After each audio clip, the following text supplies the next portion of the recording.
सभी को आचार्य सुरभिराज की ओर से नमस्कार।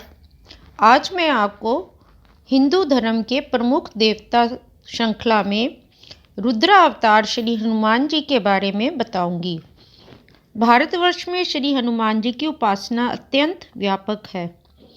वे सभी मंगलों के मूल कारण तथा रुद्र के अवतार हैं। भगवान शंकर और नारायण परस्पर एक दूसरे के भक्त हैं, किंतु जब नारायण ने नर रूप धारण करके श्री राम के नाम से अवतार ग्रहण किया, तब शिवजी ने भगवान श्री राम की उपासना के लिए रुद्र रूप को छोड़कर वानर रूप में अवतार लिया।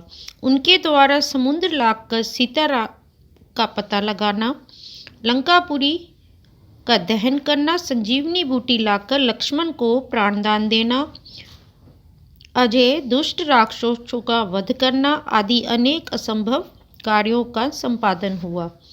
ब्रह्मादि पुराण के अनुसार श्री हनुमान जी वृषाकपि अर्थात शिव विष्णु के तेजोमय दिव्य विग्रहधारी देवता के रूप में निरूपित हुए हैं।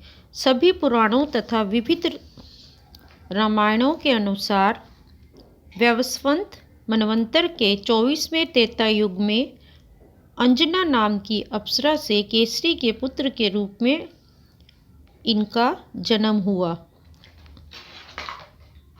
उनका हनुमान नाम पड़ने का वृत्तांत इस प्रकार है। श्री हनुमान जी को जन्म ग्रहण करने के पश्चात 12 घंटे व्यतीत हो जाने पर बहुत अधिक भूख लगी। माता के दुग्धपान से वे तृप्त न हो सके। इससे चिंतित होकर कुछ फल आदि लाने के लिए अंजना जंगल चली गई। इधर सूर्योदय होने लगा। सूर्य को आकाश में उदित होते देखकर हनुमान जी ने उन्हें कोई लाल फल समझा और वे आकाश में उछलकर सूर्य को निगलने के लिए बढ़े। अमावस्या और प्रतिपदा की संधि होने के कारण उस दिन सूर्य ग्रहण का समय था और राहु भी सूर्य को ग्रस्त करने के लिए पहुंचा था। हनुमान जी का विशाल आकार प्रकार उन्हें सूर्य को निगलने के लिए तत्पर देखकर राहु भागा। उसने इंद्र से निवेदन किया कि एक दूसरा महाराहु मेरा अधिकार छीनकर सूर्य को ग्रस्त करना चाहता है। आप मेरी तथा मेरे अधिकार की रक्षा करें। इंद्र ने वहां आकर हनुमान जी के हनु यानी ठुड्डी पर वज्र का प्रहार किया, जिससे उनकी हनु की हड्डी टेढ़ी हो गई। इस पर क्रुद्ध होकर पवन देव ने अपना प्रवाह बंद कर दिया। इससे सभी देवता, मनुष्य तथा प्राणियों के प्राण अब संकट में पड़ गए थे। यह देखकर ब्रह्मा जी तत्काल उस स्थान पर पहुंचे और उन्होंने हनुमान जी को स्वस्थ करके उन्हें अमरत्व का वरदान दिया, यानी वो हमेशा अजर अमर रहेंगे। अन्य देवताओं ने भी उन्हें अनेकों अनेक आशीर्वाद प्रदान किए। इसके बाद वायु देव प्रवाहित होने लगे। हनु की हड्डी टेढ़ी होने से इनका मुख्य नाम हनुमान पड़ गया। भगवान श्री राम ने 11 सहस्त्र तक पृथ्वी पर शासन किया। श्री हनुमान जी इतने दिनों तक भगवान की समस्त लीलाओं में उनके सेवक के रूप में उपस्थित रहे।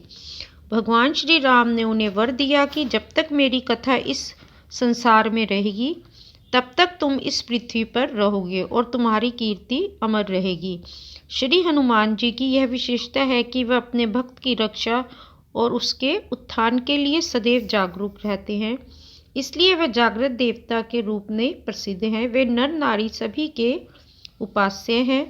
इनकी उपासना से राम भक्ति, वाद विवाद में विजय मिलती है, युद्ध में विजय, पृथ्वी पर एक राज्य की प्राप्ति होती है, दीर्घायु और परम कल्याणकारी पद की भी प्राप्ति होती है। इनकी स्तुतियों में हनुमान चालीसा का सर्वाधिक महत्व है। बजरंग बाण, हनुमान बाहु तथा सुंदरकांड का पाठ भी इनकी प्रसन्नता का साधन है। इनके मंत्र ध्यान भी बहुत हैं। इनकी उपासना में शारदा तिलक का अष्टादश अक्षर मंत्र विशेष प्रभावशाली माना गया है। वह मंत्र इस प्रकार है: ओम नमो भगवते आंजनेय महाबलाय स्वाहा। किसी भी रूप में उपासना करने पर हनुमान जी भक्तों की तत्काल सहायता करते हैं। और शुद्ध रूप में बिना किसी स्वार्थ के, बिना किसी मनोकामना के अगर आप श्री राम और हनुमान जी की भक्ति करते हैं तो आप कुछ दिनों में महसूस करेंगे कि वो आपके आसपास ही हैं। जय श्री राम, भक्त हनुमान की जय।